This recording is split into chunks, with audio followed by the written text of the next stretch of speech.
اے پیغمبر، میری طرف سے لوگوں کو کہہ دو کہ اے میرے بندو، جنہوں نے اپنی جانوں پر زیادتی کی ہے، اللہ کی رحمت سے نا امید نہ ہونا۔ اللہ تو سب گناہوں کو بخش دیتا ہے، بے شک وہی تو ہے بڑا بخشنے والا، بڑا مہربان۔ اور اس سے پہلے کہ تم پر عذاب آ واقع ہو، اپنے پروردگار کی طرف رجوع کرو اور اس کے فرما بردار ہو جاؤ، ورنہ بعد میں تم کو مدد نہیں ملے گی۔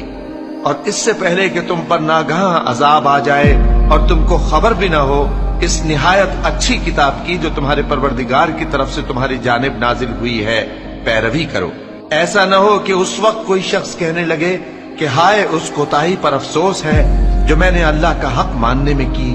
اور میں تو ہنسی ہی کرتا رہا،